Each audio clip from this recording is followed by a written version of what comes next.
So, earlier this year, Letterboxd dropped their annual year in review, full of a bunch of top-rated stuff, including for each genre, for female directors, blah blah blah. But then you scroll further down below all the top-rated and popular rankings, and you get some different stuff, like most watched actors, actresses, directors, etc., most rewatched, most likes to views, most likes for low-rated movies, and of course, most divisive. Letterboxd defines this category as the movies with the most even distribution of ratings between 5 stars and half a star, the most loved or hated movies of the year. Viewing them is a crapshoot. They'll either be great or terrible. How could anyone possibly know? So, in the days leading up to the release of my last video, I was thinking of making another addition to my series where I watch movies on the IMDB bottom 100, but then, like the day I finished that last video, pretty much the last minute, I thought, hey, what about that countdown? I decided to decide once and for all which side was right. If you don't agree with me, you're not just wrong, you're stupid. But I wasn't sure if I was willing to let go of doing another IMDB one, which would have been for Santa Claus Conquers the Martians. I mean, that would probably be a lot less work for the next 2 weeks, considering it's just one movie. Hell, now I'm gonna have to take 3 weeks to finish this. So I put it up to my fans with a poll on my YouTube community page, as well as my Threads and Mastodon account. Yeah, I'm one of those people. And there was no mistake. The answer was the same on all of these polls. Well, I guess it's the Letterboxd one then. Before you say something, no, I wasn't expecting a lot from my couple hundred subscribers, but I was hoping at least one guy would vote and decide the whole thing. But anyway, on with the list. It's a top 10 one, but only if you view it on mobile. If you view it on a computer, it only shows the top 5 for some reason, unless there's some next page thing that I'm not seeing. So yeah, that's a bad design. But the point is that there are 10 here, but as you can probably tell by my poll results, I'm not in the kind of position where this video is worth it to spend the money on all of these. And I prefer not to pirate movies, especially recent ones. So I had it limited to what's streaming on services that I already have, or even on free services. Yes, one of them is there already. Unfortunately, that means I can't get to the number 1 pick, which is Nefarious. I think I might have seen a couple online posts about this. I think it was a demonic possession horror movie from the director of God's Not Dead, and it's basically just the demon talking about right-wing talking points for the whole movie while nothing scary or interesting happens. Oh dear, I'd love to see that, but it's not streaming on anything that I have, so... Okay, apparently it's now streaming for free on Tubi, but it wasn't when I was looking for it. I've already watched my movies for this, I'm not going back now. Anyway, there are only 4 movies available for streaming and one that I've already seen in the past. The one I saw was number 10, Five Nights at Freddy's. The ones that were streaming were number 9, Que Viva Mexico on Netflix, number 8, Slaughterhouse on Hulu, number 4, Skinamarink also on Hulu, and number 3, The Outwaters on Tubi. Literally half the movies on this list I have never heard of, and that ended up giving me 2 of those movies to watch. Literally half of what I had to watch for the first time. Fair, since I'm watching exactly half of this list. The one that I've already seen is Five Nights at Freddy's, which even if I could watch it again, I wouldn't because I've already talked about it, in a video that got low view count even by my standards. So I'll just be brief. The link to my full thoughts is probably in a link in the corner of the screen by now. It appears to be divided between fans of the game who liked it and everyone else who didn't. In fact, it's number 1 in the countdown for lowest rated most liked. As somebody who hasn't played the game, it wasn't great. In my most anticipated of 2024 list, I put it as the 5th worst film of the year. But it had its moments. I like Fazbear and his crew. The movie's best when it shows them in full slasher mode, even if it is toned down. But the plot is kind of bad and doesn't make a lot of sense near the end. It's not really that scary and doesn't ever really have the tension of what I've seen in the games. But it's entertaining, I guess. I gave it 2.5 stars and included the heart on my short review on Letterboxd just so people will know I didn't completely hate it. Kinda like what everyone else on Letterboxd thought about it. So we're on to the real first one, which is Que Viva Mexico, unsurprisingly a Mexican film, from director Luis Estrada, who also wrote along with Jaime Sampietro. I went into this completely blind. I tried not to read the Netflix description, but I unfortunately couldn't avoid catching a brief glimpse of it. But it didn't matter because at the time from what I saw it only read that it was a so-called epic starring a list of actors I've never heard of before because I'm an ignorant American. Now it appears to have been replaced with something that describes the actual plot more. Okay, now to start... Wait, it's how long? Okay, yeah, that runtime was worrying for me, particularly for a divisive movie. I think when a movie becomes divisive, a 3-hour runtime is rarely something that's agreed to be a positive. And sure enough, it turns out that the runtime was one of the biggest complaints that people had for this movie. Meanwhile, supporters said, actually there weren't a lot of them. The vast majority of the Letterboxd reviews are in Spanish. I thought I could translate enough with what I learned from my Spanish classes in high school. I couldn't. I tried. But I put some of the most popular ones into Google Translate and looked at some of the reviews on Rotten Tomatoes. and I didn't see any supporters who loved it. Either way, that seems fair. This is definitely the worst one I've seen on this list. Its runtime was worse than I was expecting. I was thinking with that length then it must be like an epic story, or at least one that tries to be. Something vast and sprawling. Nope, it's just unnecessarily long and full of filler. I admit for the first half hour or so I was a little invested. I wasn't blown away, but it at least showed promise. It was a story about a rich man in Mexico City who left his lower class family in the small town of Prosperidad a long time ago. He finds out that his father passed away and decides to take his family with him to go to his funeral. Mostly just because the father was a miner who he believes was hiding a lot of gold, and he thinks that might be in his inheritance. It seemed like the start of some kind of epic drama about class relations. Yes, the main character's boss was over the top with how morally bankrupt he is, but if he wasn't going to be in it that much, I might be able to overlook that. And sure enough, he was only in one scene after that. It was only after this half hour when I decided to pause the movie to have a brief look at what people were actually saying about it. And one thing stood out to me. Apparently this was considered a comedy. Maybe it was the length that led me to expect a drama, but in hindsight, the signs might have been there. Like the over-the-top boss, for example. Either way, I recognized it later on. First, I was starting to see it as more of a comedy drama that wasn't very funny, but later it turned into a straight-up comedy that wasn't very funny. I'm pretty sure that I would have figured this out even without seeing that description, because at that point it's where he gets to the small impoverished town where the rest of his family lives, and the real movie starts. This is also the point where the badness starts to show.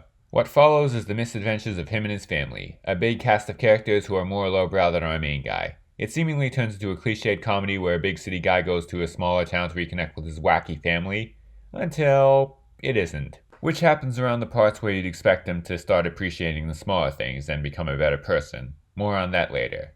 And the social commentary gets weaker then too. It's much more successful when it's making fun of the rich than when it's making fun of the poor. And yes, though it is kind of a critique of capitalism, it does make a lot of fun of the poor. The portrayal of the lower class in this movie actually made it controversial in its home country, with people calling it classist and even racist. It also received criticism for being sexist, transphobic, any other kind of offensive word you can think of.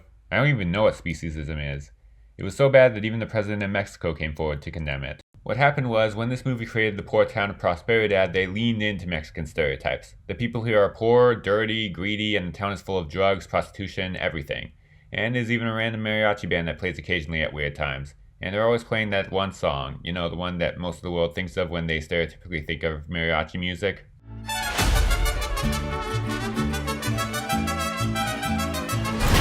I know there are poor towns in Mexico with drugs and prostitutes, and that mariachi bands do play mariachi music. Once again, I'm an ignorant American, so I don't know how accurate this was to those areas. I barely even noticed this kind of thing until I read some reviews afterwards.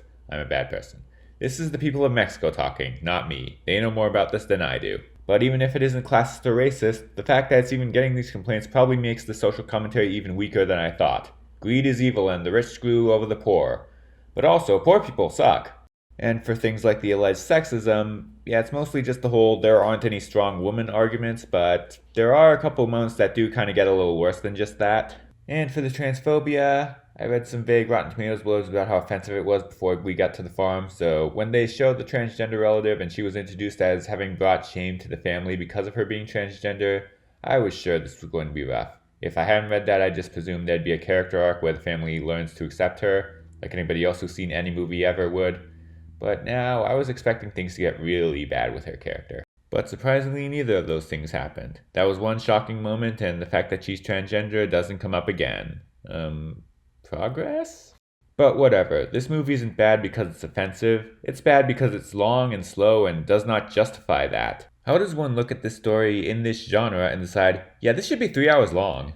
Also, it ends on such a surprisingly bleak note, especially for a comedy. There's no character arcs, nobody learns anything, everybody involved just gets an unhappy ending. I guess it's kind of justified because they're all selfish and greedy and all, but it might have worked a little better if there weren't richer, more greedy people who get away scot-free, and in some cases even get richer. Including the boss I was talking about earlier. He didn't get richer, but in probably the strongest argument for this movie being sexist, he gets to sleep with a female assistant he's been gleefully sexually harassing so that she can get a favor for him.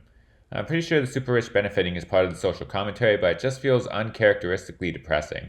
How this got enough 5-star reviews to be this divisive is beyond me. It's long and bloated without being thought-provoking. It's offensive and mean-spirited without being funny. I know comedy is often a regional thing and that something can be funny in one culture but not another, but I don't see a lot of Mexican critics saying it was that funny either. This is my new least favorite movie of the year, beating out El Conde. Possibly an unpopular choice, that one. Coincidentally, another movie in Spanish, this one from Chile, and it's also a slow, self-indulgent alleged comedy about people fighting over inheritance. In that movie, it was the family of real-life dictator Augusto Pinochet, who not only survived being overthrown, but is actually hundreds of years old because he is a vampire. This is a real movie. And now it's nominated for an Oscar for Best Cinematography. Still nothing for Que Viva Mexico, thankfully. But this one is worse. 3 hours of my life I'll never get back. I've heard that the director has made much better movies, and I believe that. It's gotta be all uphill from here.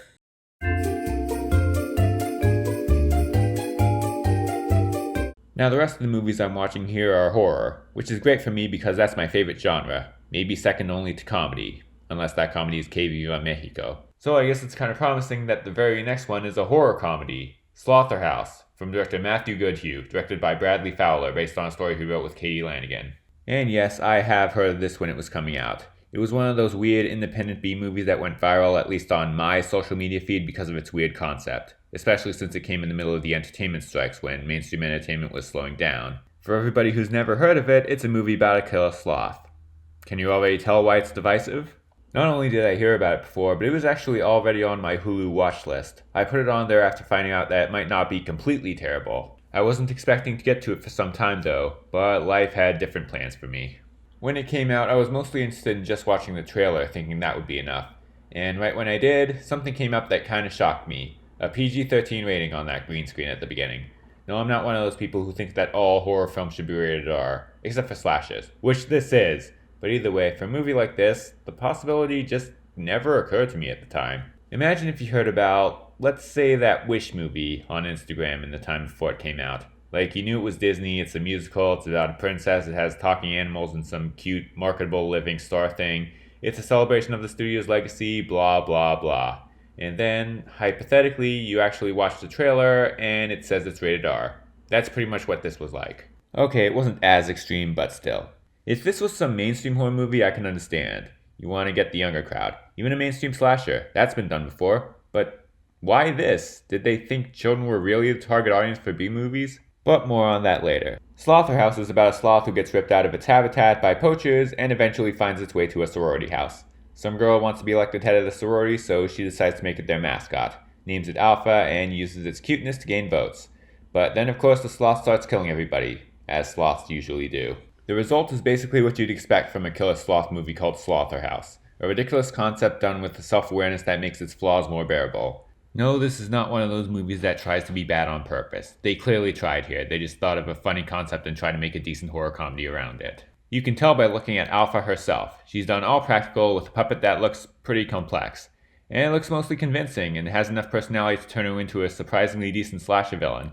There are even a few moments where she becomes almost sympathetic. It also flirts with themes of poaching, social media, and popularity. Obviously, this isn't a message movie, but there's still enough for it to feel like an actual movie. The acting isn't great, but it's standard B-movie acting. The logic here is also pretty bad. It's the kind of movie where a lot of people go missing, but nobody even questions it until the end. And of course, if you're wondering how something so slow is able to kill all these people, it's basically that Alpha is really only as slow as the movie needs her to be. I know that they're slow? Did she look slow to you? Like one scene where she's in a room lit up by lightning on and off, and when there's light she's in one place, then the lights go out, and when they're on again, suddenly she's way closer to the victim. Which is funny, but isn't really true to the joke of the premise. Although on the other hand, she does a lot of ridiculous things for comic effect. Like when she's able to take selfies with her victims and actually post them online. Or when she steals a car, and drives it fast. It's like the live action remake of the end of Zootopia. About the PG-13 rating. In hindsight, it kind of makes a little sense because it's very much targeted to the younger TikTok crowd. There's lots of current, trendy social media type stuff in there. The credits even play over memes and gifs of the sloth, as well as a pop song about her, which is actually not terrible in a catchy novelty song way. Although a lot of these just seem like that "how do you do fellow kids" meme. Like the use of slang in the dialogue that just feels out of place. I was born in the 90s, so I'm out of touch with the young people. I ain't old like you! I ain't old! I ain't old! But I know that Gen Z doesn't talk like that. At one point somebody says, "I'm so lit you're running for president." That's not what that word means. On second thought, this must be intentional or something. I mean, another person actually says WTF for God's sakes. But enough about that. Does it push the boundaries of PG-13? It's complicated. There's an above average amount of blood for that rating, but it shows very little of the actual kills. I still stick with my past statement that Megan knew how much to show for most of its kills. This one does not, but it does show some of the almost R-rated aftermath. But more than Gen Z, this is targeted explicitly to the crowd that made Cocaine Bear successful. And I don't think it's as good or fun as that movie. I might be biased because I saw that one with a crowd, but I don't think so. That one had better acting and production value. And it's also funnier and has better kills, which comes with the R rating. But I will admit that Slaughterhouse is better written. It has much worse dialogue, but it's more consistent and has a better story. And of course Alpha is a better villain than the bear. But is this good or bad? I don't know. It just is what it is. Everything you thought it would be, best case scenario, it's that. And of course it benefits from having a villain who's not only cute, but genuinely entertaining to watch. I guess it could have benefited from showing more of her and less of the girls, but it's still a very fun B-movie. It's everything you can possibly want out of a killer sloth movie.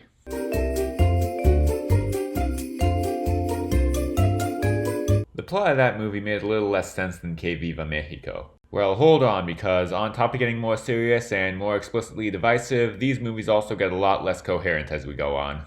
I'm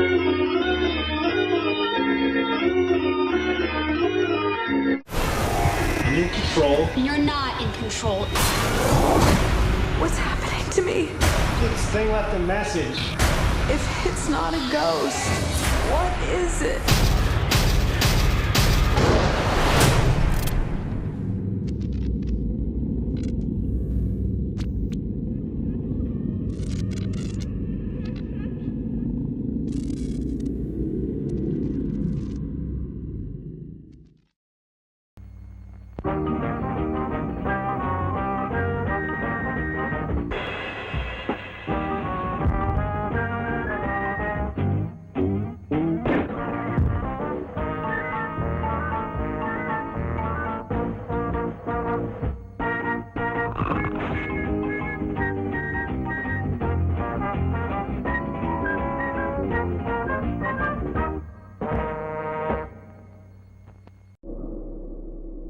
The search of the 3 missing Montgomery College students continues in Frederick County tonight. 10 days and thousands of man-hours have been unable to produce any clues. We have a few leads, a few other options we want to take advantage of, and just try to put together some pieces to this puzzle. Do you believe the occult may be involved in the disappearance of your son?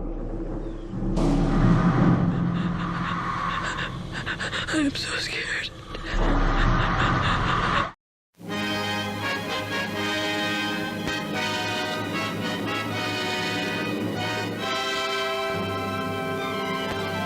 Now we're on to the most famously divisive movie of the year, Skinamarink, written and directed by Kyle Edward Ball. I was dreading this movie. I was not interested before. A lot has been going around about this movie being boring, and I think that's probably the worst thing a movie can be. Like I said, it's extremely divisive, with just as many people saying that it's boring as there are saying that it's terrifying. It's somewhat critically acclaimed, but has a mediocre Letterboxd score and a terrible IMDB score. And I've heard comparisons to Paranormal Activity, and I personally wasn't a fan of that movie, so that's not a good sign.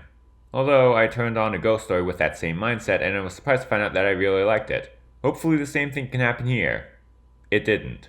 Yeah, I'm not a fan here. I'm sorry, but this was just boring. Apparently some people are saying it's better watching it in the dark by yourself, so maybe it's on me for watching it in the daytime. But man, I was not feeling that. Apparently this movie went viral on TikTok, where everybody looked at clips and were convinced that it was the scariest movie ever. Probably including people who would later hate the whole thing. Which I guess makes sense, because this is the kind of thing that works better in short time and not for a full 100 minutes. Yep, watch any TikTok and imagine that exact same thing stretched out for feature film length, and you've got this movie, for better or worse. Even the trailer kind of proves how it's better when shorter. Like, I was actually pretty unsettled by that trailer. Actually, maybe they made it a little more intense with its sound editing. Either way, it's a weird case where it shows exactly what to expect from this movie, but makes it look far scarier than how it actually is. Also interesting how it's styled like some possessed 70s style trailer.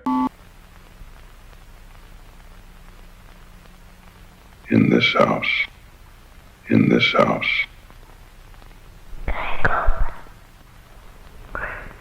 In this house.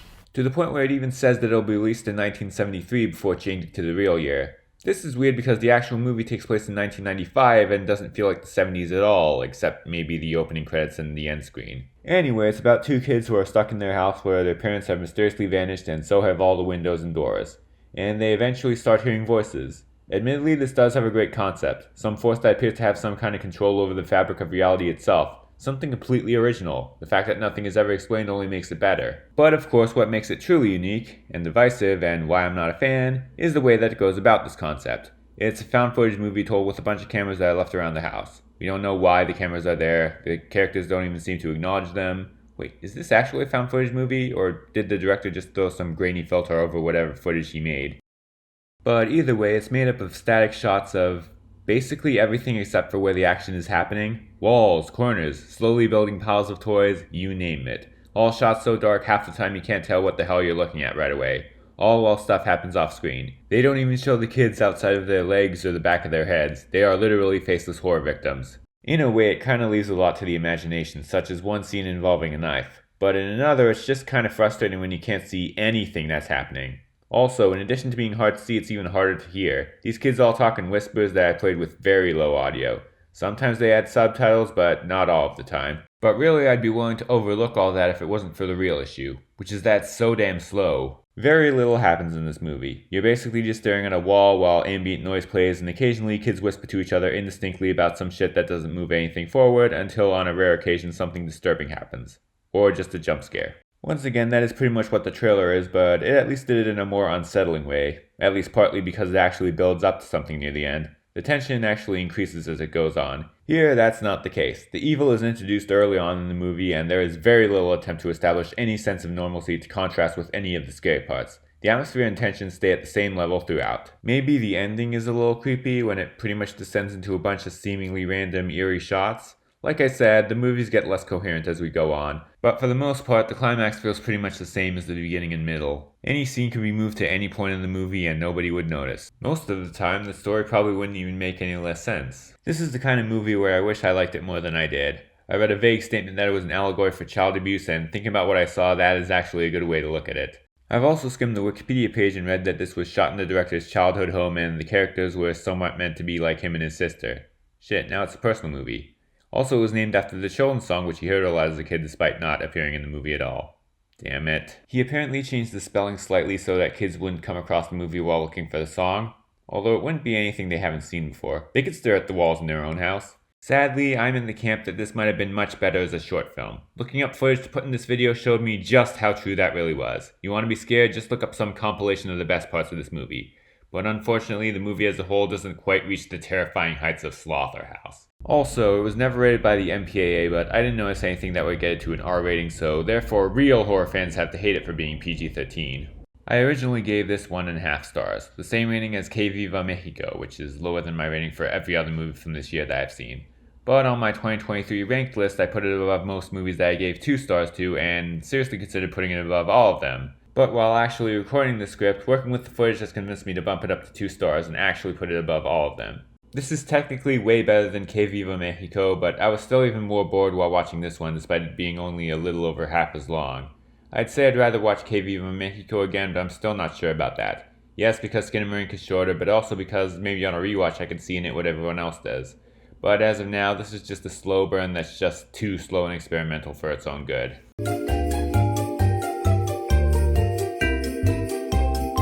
So it turns out this selection hasn't been the best list for me. I've been leaning toward the negative side of the arguments for these, and now there's only one left, The Outwaters. A movie that I've seen compared to Skinamarink after I saw it. Something with a worse Letterboxd score and even a worse IMDB. And I kinda dug this one. Yeah, I know Skinamarink fans may or may not hate me more for this, but this was actually pretty good. It's less well known, but the way people are talking about it, this looks like it's somehow even more sharply divisive, despite being not accessible but a lot more accessible. It might even be seen as the second-rate Skinamarink, despite the fact that these two movies are almost nothing alike. This is another one that I went into completely blind. Although halfway through I started to ask myself, wait, did I see the trailer for this? I have vague memories of a trailer they put before Terrifier 2, and I mean right before the movie because they were both made by the horror news website Bloody Disgusting. I remembered almost nothing from that teaser trailer, but I think I remembered a lot of critic quotes and shots of people in the desert. Even after watching it again, I still wasn't sure. I only knew for sure when I decided to look at the comments. Yeah, I know, never do that. And saw a lot of people talking about seeing it before that movie. One of them said it was scarier than the actual Terrifier movie, and I agree. I guess I forgot about it just because Terrifier was far more shocking, for better or worse. Either way, it just turned into another movie that probably would never open near me and I'd probably never see it. Unless... Ironically, this trailer is scary in the same way that the Skinamarink trailer was, through unsettling sound editing. Even worse, this trailer wasn't even as scary as that one. Also, one of the critics' quotes simply says that it's sure to be divisive. Well, you can't deny that now. So anyway, it's streaming for free on Tubi, and a bunch of other free services. Since it had ads, I was able to just look at the critical reception at the first break. Unlike Que Viva Mexico, Rotten Tomatoes had a critics' consensus written for it, which I was able to read real quick. It said that it was too withholding for some people, and I interpreted that simply as meaning that it didn't explain anything, and expecting no answers may have possibly helped me to enjoy the second half more. Written, directed, and starring Robbie Banfitch in his directorial debut. It's a found footage movie about a band and an amateur film crew who go into the desert to make a music video. But of course, weird stuff starts happening, and they never come back, and the authorities find this footage. That description makes it sound a lot like a Blair Witch knockoff, and for a long time it kind of is, until of course it isn't. On to the Skinamarink comparisons. They appear to be mostly from the ambiguous, unclear nature of the plot and the fact that so much of it happens off screen, and maybe how slow the first half or so is. But other than that, it's nothing like that movie. Like I said, the beginning of it is slow, but for completely different reasons. During this time, it shows a lot of footage of the characters before bad stuff starts happening. Admittedly too much time, like half the movie pretty much, which is especially bad since, even then, these characters are still only slightly more fleshed out than the children in Skinamarink, who, once again, we don't even see their faces. But while it unfortunately doesn't make them into complex characters, it does make them feel like real people. These are decent actors that have good chemistry with each other, and it does indeed feel like this could be somebody's actual home movies. Also, unlike Skinamarink, it firmly establishes a sense of normalcy to contrast with the horror, with a few slow-burning hints that something's not right. Also, how is it that this section is still more interesting than some of the more intense parts of Skinamarink? But then, thankfully, after a little too long, the horror actually comes to the forefront, and suddenly the whole movie changes. Gone is the Blair Witch Project stuff. Now you're basically watching what The Lighthouse would look like if it was a modern-day found-footage movie where the whole cast is naked and covered in blood. True to what I've said before, both about how I interpreted the Rotten Tomatoes critics' consensus and how these movies are getting less coherent as we go on, the rest of this movie is confusing. Nothing about what's happening is clear. It's all some ambiguous Lovecraftian thing that's probably beyond mankind's comprehension, or made so that people can make their own theories on what the hell's going on. And the found footage format doesn't help with making it understandable. The camera work is probably what you'd realistically expect from somebody filming while terrified in the dark. Now you see even less of what's going on than you could with Skinamarink. Many times it's pitch black except for what the cameraman's flashlight sees, except his flashlight view is tiny, just like a sort of small circle of light moving around the screen, which is admittedly a cool image, but it's not always clear what he's looking at. It leaves a lot to the imagination, but only for a big handful of scenes and not the whole movie like that other one did, so it actually becomes creepy and not just annoying.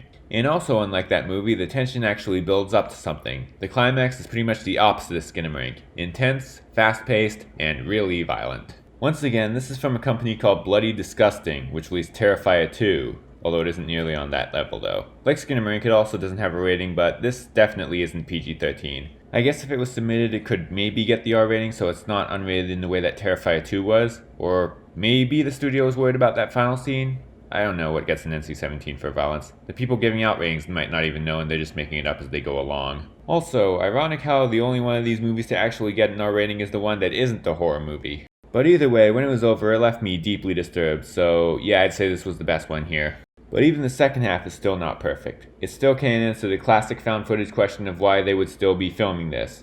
Also, there's one part where a character literally starts screaming, "I want my mommy," over and over again. But overall, despite a rocky start, this is still actually as scary as the trailer was. Now I gotta deal with having the worst combination of opinions on experimental and semi-experimental indie horror films.